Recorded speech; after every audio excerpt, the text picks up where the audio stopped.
ಎಲ್ಲರೂ ಹೇಗಿದ್ದೀರಾ? ನಂಗೆ ಕೇಳಿಸ್ತಾನೆ ಇಲ್ಲ. Thank you so much. ಇವತ್ತು ನಾವು ಸೂತ್ರಧಾರಿ ಸಿನಿಮಾದ ಏನು ಇವೆಂಟ್ ಮಾಡ್ತಾ ಇದ್ದೀವಿ, ನಿಮ್ಗಳ ಜೊತೆ ನಾವು ಇರೋದು ನಿಜವಾಗ್ಲೂ ತುಂಬ ಖುಷಿ ಆಗ್ತಿದೆ. ಈ ಸಾಂಗ್ ಲಾಂಚ್ನ ನಿಮ್ಮ ಜೊತೆ ಮಾಡ್ತಾ ಇರೋದು. So we are very very happy. ನೀವೆಲ್ಲ ಬಂದಿದ್ದಕ್ಕೆ ಥ್ಯಾಂಕ್ ಯು ಸೋ ಮಚ್ ಮೊದಲನೇದಾಗಿ. ಹಾಗೆ ನಮ್ಮ ಡೈರೆಕ್ಟರ್ಸ್, ಪ್ರೊಡ್ಯೂಸರ್ಸ್ ಎಲ್ಲರೂ ಬಂದಿದ್ದಾರೆ. ಎಲ್ರಿಗೂ thank you so much sir.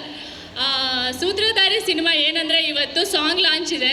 ಹಾಗೆ ಬೆಂಗಳೂರಲ್ಲಿ ಇನ್ನೊಂದೇನೋ ನಡೀತಾ ಇದೆ. ಏನದು? ಮ್ಯಾಚ್. ಹೌದು, IPL ಮ್ಯಾಚ್ ನಡೀತಿದೆ. ಎಲ್ಲರೂ ಏನು IPL ಎಷ್ಟು ಇಷ್ಟಪಡ್ತೀರಾ?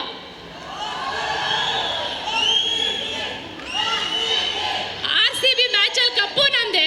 ಕನ್ನಡ ಇಂಡಸ್ಟ್ರಿಯಲ್ಲಿ ನಮ್ಮದೇ ಹವಾ ಇರಬೇಕು, ಹೌದಾ? ಯಾವಾಗಲೂ ನಾವೇ ಟಾಪಲ್ಲಿ ಇರಬೇಕು. ಎಲ್ಲಿ ಹೋದ್ರು ಕನ್ನಡ ಸಿನಿಮಾ ಎಲ್ಲೂ ಹೋಗಿಲ್ಲ, ಕನ್ನಡ ಜನತೆ ಥಿಯೇಟರಿಗೆ ಬರ್ತಿಲ್ಲ ಅಂತ ಹೇಳೋದಲ್ಲ. ನಮ್ಮ ಜನತೆ ನಮಗೆ ಗೊತ್ತಿದೆ ಎಷ್ಟು ವರ್ಷದಿಂದ ಕನ್ನಡ ಸಿನಿಮಾ ಪರಂಪರೆ ಆಗಿರ್ಬೋದು, ಎಷ್ಟು ಜನ ಅದಕ್ಕಿರೋ ಅಂಥ ಇದನ್ನು ನಾವು ಹೇಳೋಕ್ಕಾಗೋದೇ ಇಲ್ಲ. ಒಳ್ಳೆ ಸಿನಿಮಾ ಇದ್ದರೆ ನಮ್ಮ ಕನ್ನಡಿಗರ ಸಿನಿಮಾ ನೋಡ್ತಾರೆ. ಅದಕ್ಕೆಲ್ಲ ನಾವೇ ಸಾಕ್ಷಿ. ಸೊ ಸೂತ್ರಧಾರಿ ಅಷ್ಟೇ ಮೇ 9ನೇ ತಾರೀಕು ಬರ್ತಾ ಇದ್ದೀವಿ. ಸೊ ನಿಮ್ಮೆಲ್ಲರ ಸಪೋರ್ಟ್ ಇರಲಿ ಅಂತ ಕೇಳ್ಕೊತೀವಿ ಅಷ್ಟೇ. ಬಿಕಾಸ್ ಒಳ್ಳೆ ಸಿನಿಮಾ ಇದ್ದರೆ ಒಂದು ಒಳ್ಳೆ ಸಿನಿಮಾ ಗೆದ್ದೇ ಗೆಲ್ಲುತ್ತೆ. ಸೊ ನಿಮ್ಮೆಲ್ಲರ ಸಪೋರ್ಟ್ ಇರಬೇಕು.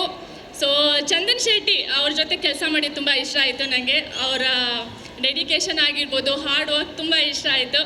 ಹಾಗೆ ನಮ್ಮ ಪ್ರೊಡ್ಯೂಸರ್ ನವರಸನ್ ಸರು ತುಂಬ ಪ್ಯಾಷನ್ ಇರೋವಂಥ ವ್ಯಕ್ತಿ. ಸೊ ಕೆಲಸ ಮಾಡಿ ತುಂಬ ಇಷ್ಟ ಆಯಿತು. ಎಲ್ಲ ಮಾಧ್ಯಮ ಮಿತ್ರರಿಗೂ ಥ್ಯಾಂಕ್ ಯು ಸೋ ಮಚ್. ನಮ್ಮ ಸಿನಿಮಾದ ಈ ಎಲ್ಲನೂ ಕೂಡ ಜನಗಳಿಗೆ ತಲುಪಿಸ್ತಾ ಇದ್ದೀರಾ. ಸೊ ಎಲ್ಲರೂ ನೋಡ್ತೀರಾ ಸಿನಿಮಾನ?